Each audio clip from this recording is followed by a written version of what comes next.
With the highly anticipated live-action adaptation of Disney's Mulan fresh on everyone's minds, we thought it would be fun to look back at not only the original Mulan, but the sequel, Mulan II. The original film introduced arguably Disney's strongest princess, while Mulan II introduced us to some new characters and expanded on the characteristics of our old favorites. And it's our job to ask the question, who is ultimately the most evil of all the major players in the Mulan universe, and who is the most good? Well, let's find out. I'm Kyle with WickedBinge, and this is Mulan and Mulan II, Good to Evil. Tell me what model needs my protection, great ancestor. As usual, we'll be starting with the purest character and working our way down. These characters are the good. Who else but the titular Mulan deserves our gold medal for most good? Just in case we have to remind you of who she is the savior of China.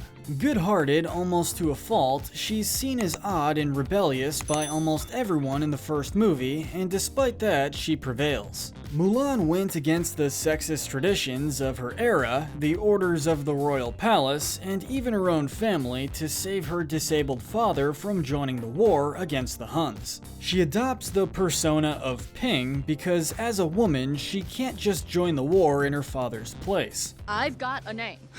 And it's a boy's name, too. Something that sets forth her fight to become a good soldier and bring honor to her family. She followed her heart, and without the pure heroism that she displayed, China as they knew it would have never been the same. Mulan's goodness transfers from the first movie to the second. No longer is she shunned for being herself, now she's celebrated throughout all the kingdoms. An inspiration for little girls, she teaches them how to kick butt and be tough, all while still being gentle. A dream that would almost be impossible without her. Even with her newly appointed responsibilities by the Emperor of China, Mulan still puts her duty above all, and she urges the princesses to do the same. By following my feelings, I wound up doing the right thing. Selfless, when she believes that Li Shang has died, she volunteers to marry Prince Chi-Fiu on behalf of the princesses so that they can live happily with their true love. She's kind, fiery, and just amazing. And for that, and so much more, Mulan gets our gold medal of good.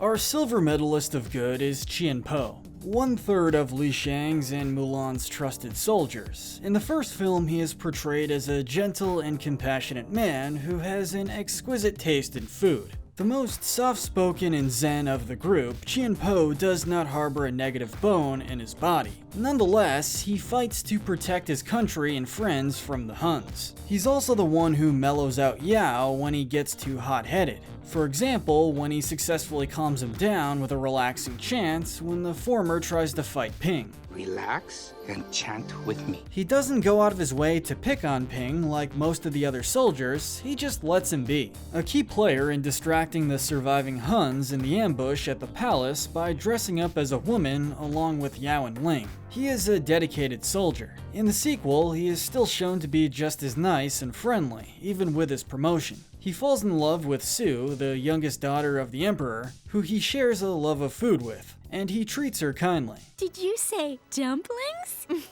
Chien-Po is truly a Buddha-like character, and we're sure he would be honored with a spot on our list just next to Mulan. The bronze medal of good goes to Mulan's miniature sidekick, Cri-Kee. Though some would argue that Cri-Kee was more bad luck than good, with how it was responsible for ruining Mulan's chances at the matchmakers. We would argue that this is exactly why he is one lucky bug, as Mushu calls him. Man, you are one lucky bug.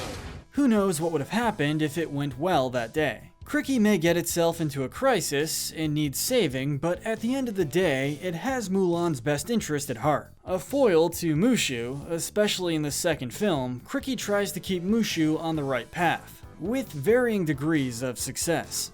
Yeah, I know, you're right. Though it is unable to speak, Cri-Kee adamantly shows its disappointment in Mushu for trying to break up Li Shang's and Mulan's wedding. Always willing to help in the smallest ways with no gain of its own, Cri-Kee is truly a good character. Our next three entries into the good list are the three princesses of China, Su, Mei, and Ting Ting. At first, they're introduced with little personality, but as Mulan II progresses, they're shown to be anything but obedient stereotypical princesses. Su, the youngest sister, is shown to be sweet, cheerful, if not a bit naive, with a passion for food. Mei is shown to be the most like Mulan in terms of wanting to make her own choices and follow her duty to her heart. You're very easy to talk to, Yao. It was her encounter with Yao and subsequently falling in love with him that made her question her will to marry someone who doesn't love out of duty. Tingting, the oldest sister, is loyal, strict, and a little overbearing. She ultimately wants the best for herself and her sisters. Remember, May, you are to be married in 3 days. All 3 sisters were willing to go through with the arranged marriages that their father had planned to save and honor their country. And though they did the right thing and followed their hearts for what they wanted, it was still a pretty selfless task. Over the sequel film, these 3 princesses experience a lot on their travels. They evolve and find happiness in love. She's funny, she's loud, and she's proud. Up next, we have Grandmother Fa. With her larger-than-life personality, she is an important member of Mulan's family. Who spit in her bean curd? Grandmother Fa may be outspoken about Mulan finding a husband, but she does this out of a deep care for her granddaughter. She loves her family and wants what is best for them. In the first film, she prays to the ancestors for their guidance in making sure Mulan makes it home safely when she goes out to fight in her father's place. Watch over Mulan. In the sequel, she is just as sassy and fun as ever, with her betting with her son on what time Li Shang would propose to Mulan. She is one of the most lighthearted aspects of Mulan and Mulan II, and we'd love to have her as a grandparent. Up next, we have the funny man of the trio, Ling. While not the most athletic of soldiers or the most willing to jump into danger, Ling is always there for a goof and a laugh when needed. Oh, yeah? Well, I think Ping and I can take you. He is confident and positive even though it is usually misplaced. He plays pranks on Ping when they're first acquainted, like when he kicked the support from Ping's rocket during training. Though in the end, they band together to defeat the enemies. Let's not forget he initiated the song, A Girl Worth Fighting For, which lifted everyone's spirit on their march into battle. In the second film, Ling does all he can to make Ting Ting laugh, which he eventually ends up doing. He also doesn't make fun of her snorting laugh, which she is very insecure about. What a cute laugh. Ling may be a bit of a clown, but that's not the worst trait by far. After Ling, we have the leader of the trio, Yao, a short man with an even shorter temper. Yao is a loud, arrogant, and prideful man with a heart of gold. Ting Ting describes him as a gorilla, and Mei sees him as a panda bear, both of which are very fitting for Yao. He's more like a big, cuddly panda bear. In the beginning, Yao didn't like Ping/Mulan because of the chaos that she caused in training. He threatened to punch Mulan, and if it wasn't for the relaxing chant of Chien-Po, he would have. What makes him a morally good character is the fact that he is a great friend, and even more so, he is protective of his loved ones. She's one right there.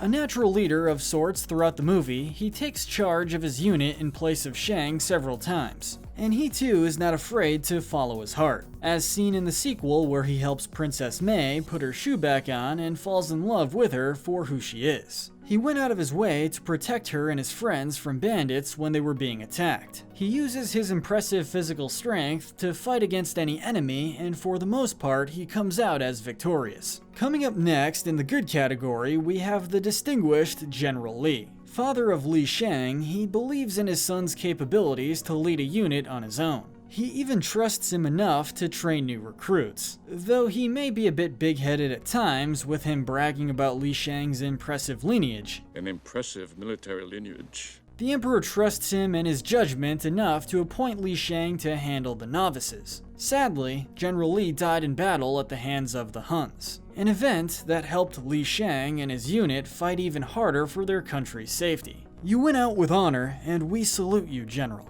General Li's son, the heroic Li Shang, is next on our list. When we're first introduced to Li Shang, he is an eager young man who wants to prove himself to both his father and the Emperor. It is mentioned that he was the first in his class in regards to military affairs and was knowledgeable in training tactics. Perhaps perhaps a soldier with more experience. Number one in his class. Harsh, strict, and cold, Li Shang tries his hardest to whip the new recruits into perfect soldiers, to varying levels of success. Li Shang is a brave and loyal leader, which is seen throughout both films. He is always the one in front with a strategy and plan. Prepare to fight. If we die with honor. Though he may be all these things and more, he lacks social skills. He doesn't know how to connect to his troops and puts his duty to his country above all else, even when it blinds him to what needs to be done. What brings him down on our list isn't just his sexist views. In the first film, he practically deserts Mulan when he finds out she isn't Ping, even though she saved him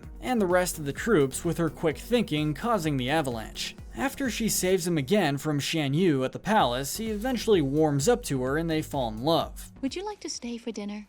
Would you like to stay forever? In the sequel, he is promoted to General Li Shang, and all the good qualities and all of his personality characteristics stay the same. Even so, he does get mad at Mulan for the princesses wanting to follow their hearts over the duty to their country, saying that she needs to just follow her job instructions. Furthermore, he gets easily manipulated by Mushu and blames Mulan for Mushu's misdeeds without even listening to her. And I suppose you weren't gossiping about me with the princesses. In the end, he comes around and finds a way to compromise with Mulan because he loves her despite their differing ideologies. Finishing up our good section, we have Fa Li and Fa Zhu, Mulan's mother and father respectively. Mulan's parents are loving though misguided. Please help her. Fa Li and Fa Zhu adhere to the traditional views put upon them by their culture. Fa Li is submissive and quiet. She does all the stereotypical things associated with the expectations of women of that era. And while not a bad trait if that is what she wants, what knocks her down is the pressure she puts on Mulan to do the same, even though that is not what she wants. She disapproves of her daughter's free spirit and pressures her at the matchmakers. She also doesn't stick up for her daughter when her father is demeaning and cruel to her. Fa Zhu is a retired soldier who has a crippled leg from his previous time in the war. He values family and honor above everything, and at times he can be blinded by the two. When called upon, he was willing to go to war again for his country despite his busted leg. When Mulan tries to intervene, he belittles her and yells in her face to know her place as a woman as he knows his as a man. A truly ugly thing to say to your daughter. I know my place. It is time you learned yours. All in all though, they want nothing more than for Mulan to return home safely, and when she does, he accepts her with open arms and affirms to her that she is his honor, not the Emperor's crest or the sword of Shan-Yu. I've missed you so.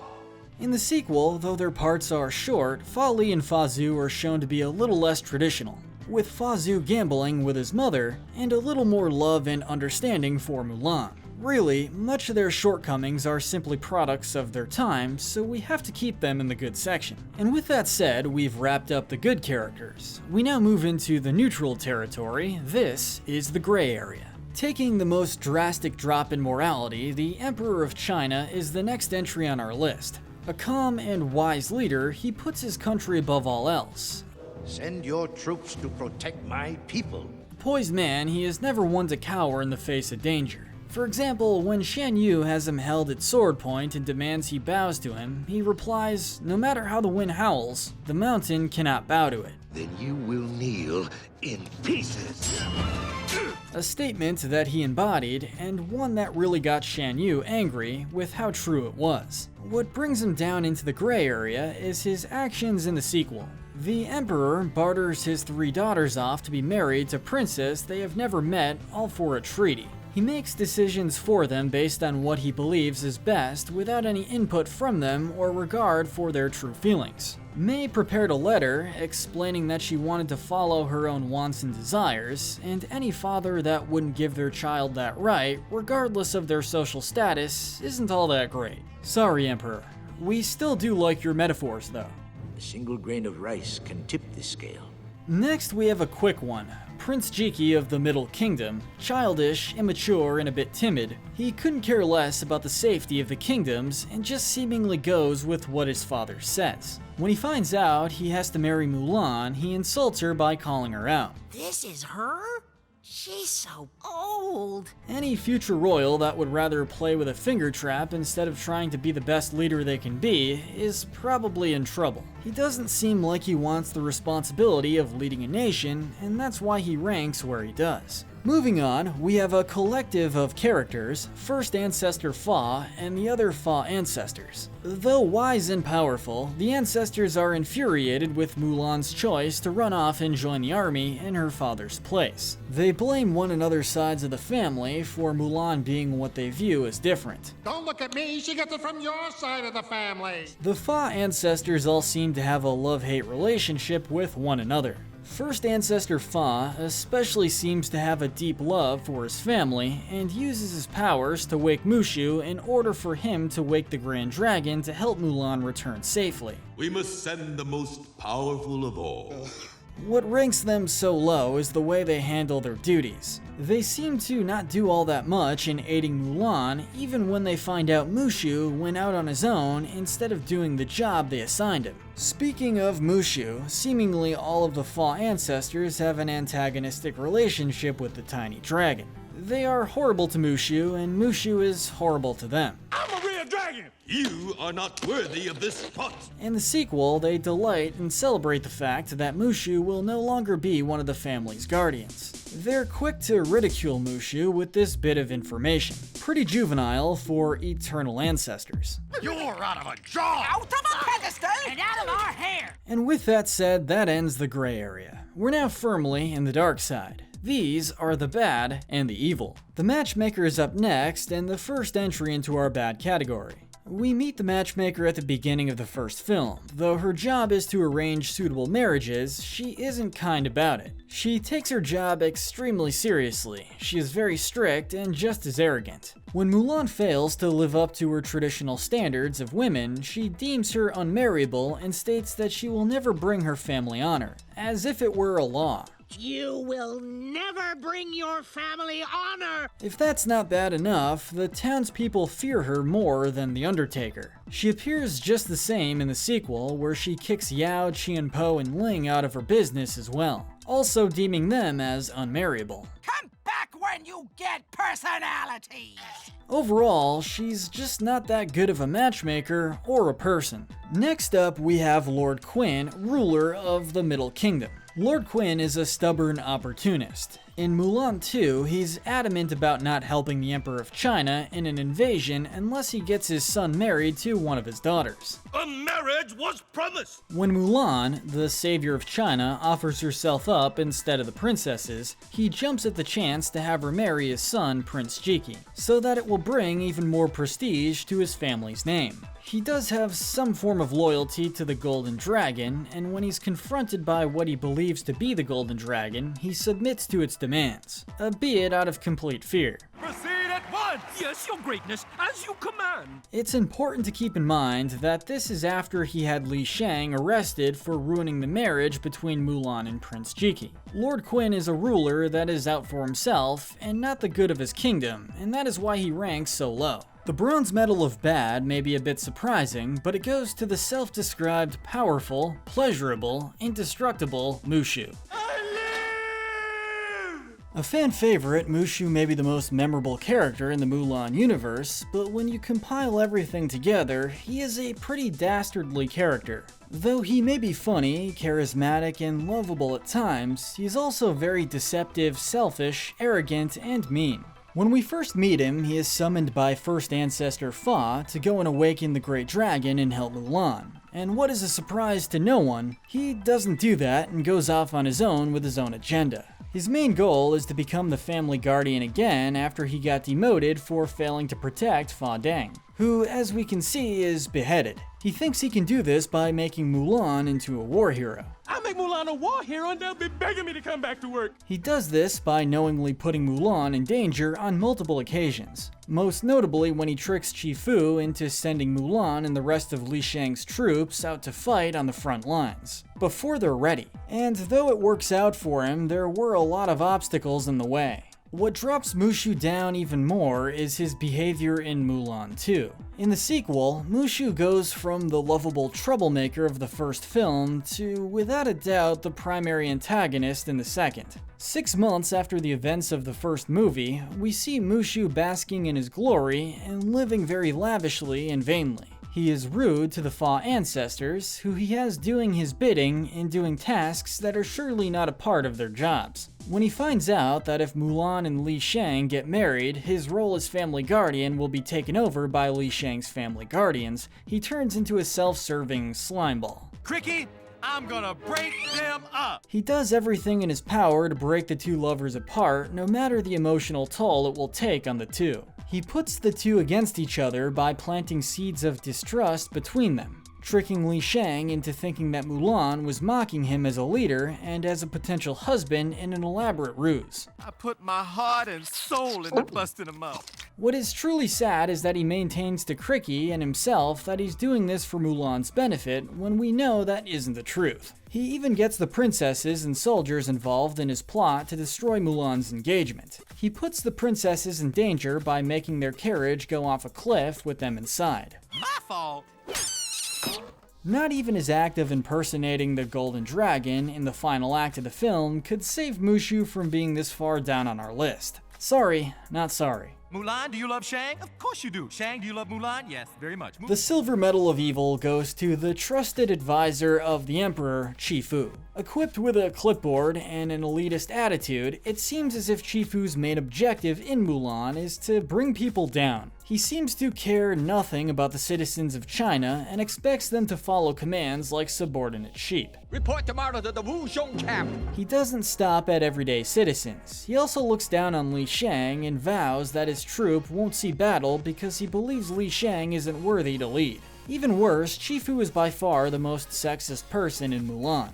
He believes that women should know their place in a man's presence, a sentiment he openly tells Mulan when she tries to take up for her father. Hold her tongue in a man's presence. Once he learns that Ping is really Mulan, he discredits everything she did to save their country and him just because she is a woman. He refers to the savior of China as a treacherous snake who won't be worth anything.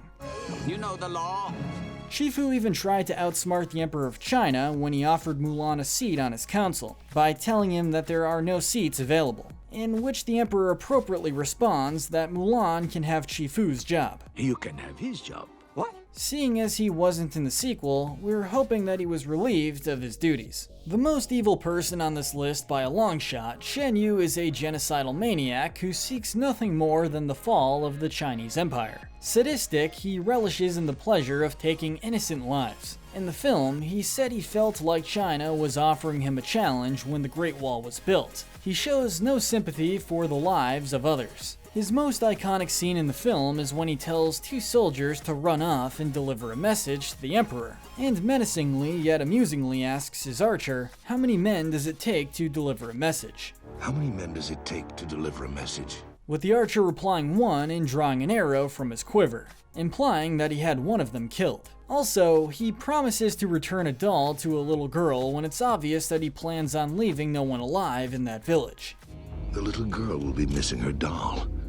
Definitely a particularly dark Disney moment. Unlike most of the characters in Mulan, Shen Yu's brutality shows no discrimination. When he recognizes Mulan as Ping, the soldier from the mountains that incapacitated the majority of his army, he doesn't underestimate her based on her gender and charges at her with full force, fully intending to kill her. Kind of ironically one of the few instances of gender equality throughout the movie. Shen Yu has no rhyme or reason for the amount of copious destruction and bloodshed that followed his senseless invasion. It looks like you're out of ideas. And for that, no one in Mulan or Mulan II even comes close to being as evil as him. But what do you think? Who are the most good and evil characters in Mulan and Mulan II? Let us know in the comments section below. Don't forget to hit that notification bell and binge our Good to Evil playlist, where we break down the morality of the characters from your favorite shows, cartoons, and movies. But most importantly, stay wicked.